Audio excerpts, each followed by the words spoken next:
Hello and welcome to Casual Learning. I'm your host, John Bannon. Today I'm going to do a video review of Chapter 11 of my newest book, God and Our Superdeterministic Universe, the number one argument for the existence of God. This book is available on Amazon Kindle. Chapter 11 is entitled The Greatest Intelligent Design Argument of All Time. So, superdeterminism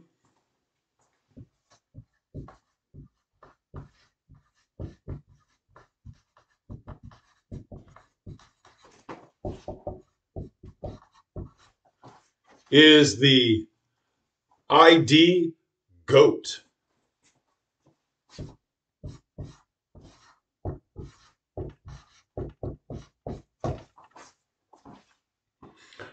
So it's the intelligent design greatest of all time. Now I'll explain to you why that is.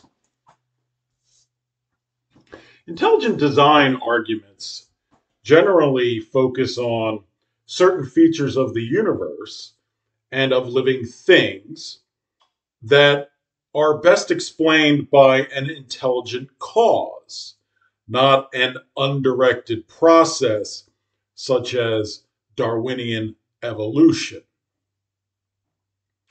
However, superdeterminism, especially the proof by Dr. Hansen, allows one to accept Darwinian evolution in its full extent and still make an intelligent design argument on the basis of a predetermined universe, which is a static block reality without temporal causation. So, superdeterminism presents the greatest intelligent design argument of all time because it can assume Darwinian evolution is true and still make the argument that the universe must be intelligently designed. That makes it the greatest intelligent design argument of all time. So you don't have to get into a dispute about whether Darwinian evolution is true or not. Assume it is completely true. The fundamental problem with Darwinian evolution from the perspective of the theist is that it asserts the existence of a random process of genetic mutations and natural selection that designs all life forms, including human beings. So the general problem is if a random process is responsible for the creation of human beings, then where's the intelligence behind the creation of human beings? Where's the supremely intelligent God's design that we exist? In fact, our existence would seem to be purely a matter of chance, not design at all. But in a predetermined universe without temporal causation, Darwinian evolution is merely a predetermined appearance of a random process that does not actually cause anything. When temporal causation isn't real, then there's nothing that is causing anything to exist from one moment in time to the next. Therefore, Darwinian evolution, which is a temporal process of causation, cannot actually cause anything because temporal causation isn't real. So Darwinian evolution doesn't actually cause anything. It's simply an appearance of order in the predetermined static block reality. So the true mechanism underlying natural selection and genetic mutations in Darwinian evolution is the predetermined universe itself. Now, The predetermined universe itself is the greatest intelligent design argument of all time, because the creator of our predetermined static block universe would have to be supremely intelligent in order to predetermine the existence of advanced technologies and objects in the universe. In order to predetermine the existence of advanced technologies and objects, you would have to know of and understand those advanced technologies and objects in order to predetermine them into the universe. Consequently, the creator of our predetermined static block reality without temporal causation has to be supremely intelligent, aka God.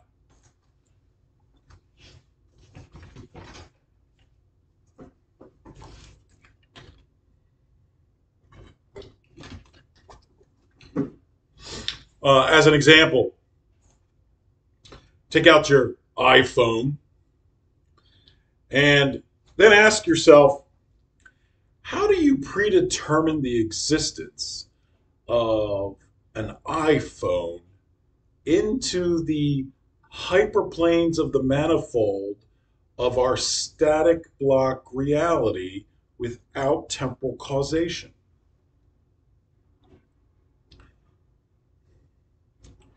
The information about how the iPhone works has to come from somewhere. But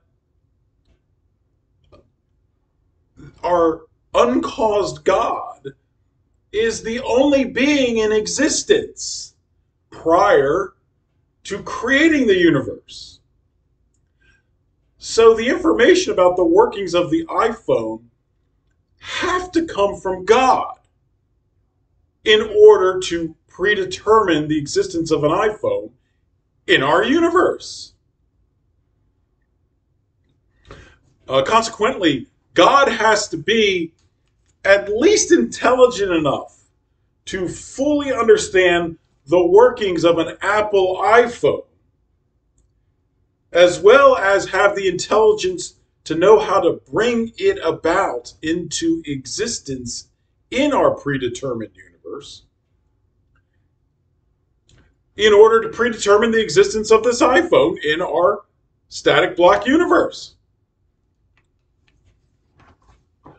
Uh, Indeed, God must understand and know everything about the workings of the universe in order to bring about the predetermined existence of the universe itself from non existence. Because God must understand everything there is to know about the workings of the universe, then God must be supremely intelligent by definition. Because there can't be anything in the universe that God does not himself already fully know and understand in order to predetermine the existence of the universe. Um, some claim that intelligent design is not science and therefore cannot be taught in public schools due to the separation of church and state. Now, this argument is based on intelligent design, arguing that the world was created according to the book of Genesis in 6 days. There was an Adam and an Eve. Uh, they had, you know, progeny and had populated the world. Uh, that's the issue that intelligent design has with being claimed as non-scientific. Um, because the scientists say that the world was created basically through the Big Bang over billions of years, and it evolved, and the solar system came together, and the Earth came into existence, and life evolved over millions, even a billion years, till eventually human beings came into existence. So,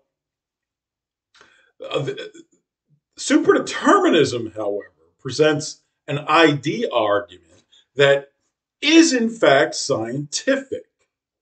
So it should be allowed to be taught in public schools. Um, Superdeterminism is science. Dr. Hanson's proof that the universe is superdeterministic is found in a science publication, a peer-reviewed physics journal called Physics Essays at volume 33, number 2, June 2020, page 216. So there is no dispute that superdeterminism is a physics theory. It is science.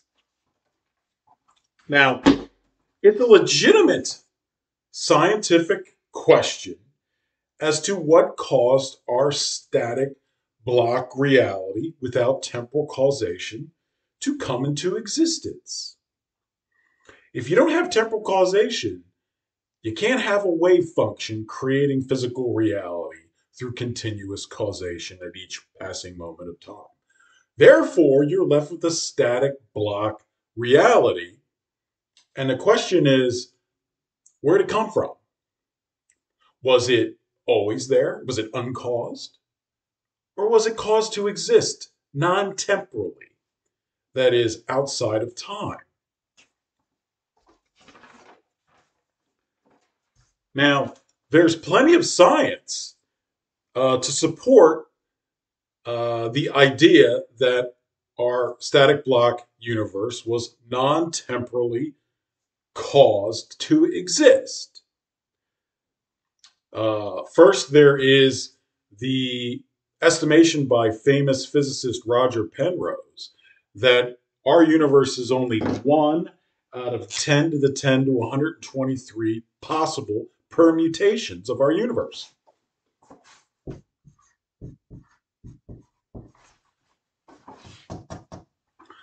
So the first science question is, how come our universe beat the odds? There's no proof any of these other universes exist, and there probably never will be. So how come our universe exists and not this one? That clearly implies the non-temporal creation of our static block reality. How else do you explain our existence? It's astonishingly unlikely that we should exist. And yet, here we are. Second, there are various uh, transcendent organizing principles that can be seen in our static block reality. There are orders in the universe that exist throughout the entire universe. And you can ask the question scientifically, well, why are they there? Why does the universe seem to be organized based on this transcendent principle? And the obvious answer is it was created to be that way. So these transcendent principles include strict determinism. The universe appears to be strictly deterministic, generally speaking, from beginning to end. So why is that? There seems to be a transcendent principle requiring strict determinism, and our universe must have been created in conformity therewith. There's various fundamental force constants that are the same in our universe everywhere you look. So you can ask the question, well, why is the universe so uniform in terms of those constants, such as the gravitational constant, the electromagnetic constant, the weak nuclear constant, the strong nuclear constant, and the cosmological constant. Finally, uh, we know that the universe appears purely random at the quantum level. This is called the measurement problem. And it's been experimentally verified by violations of the Leggett-Garg inequality.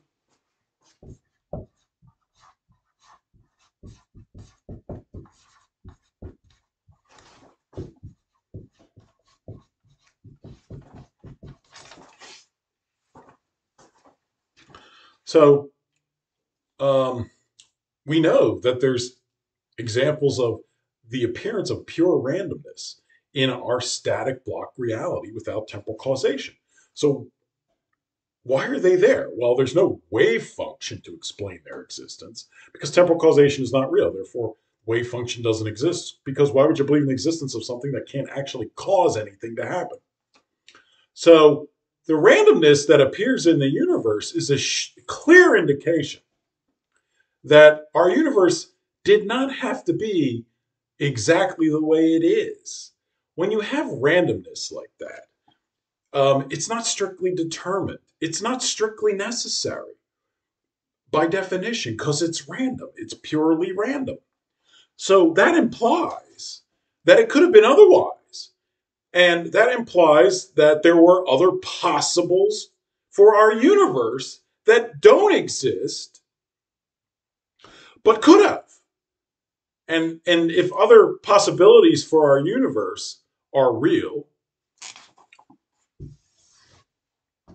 but they don't exist, that means our universe had to be caused to exist, non-temporally caused to exist.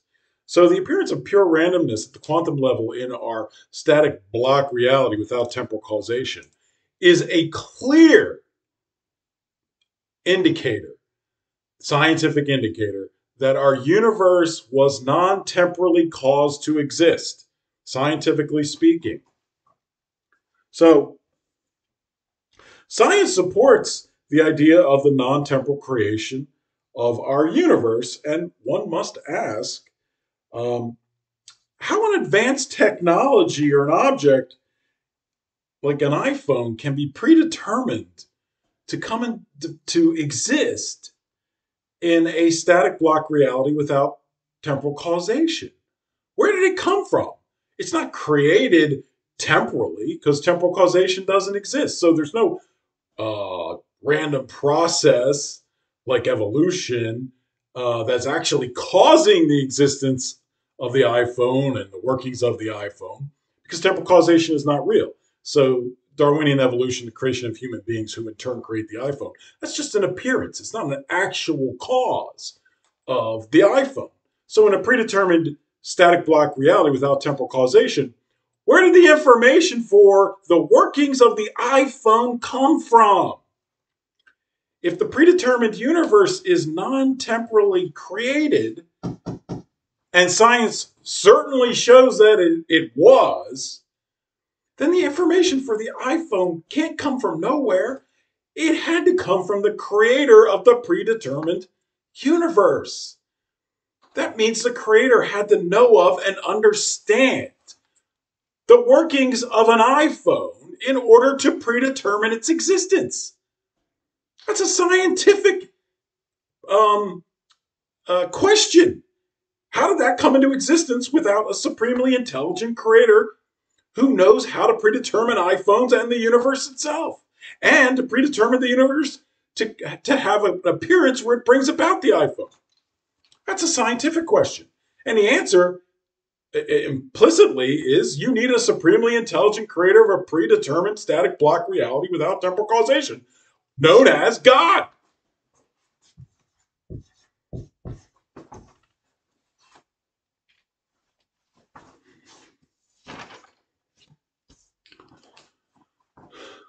Science doesn't deny the existence of God.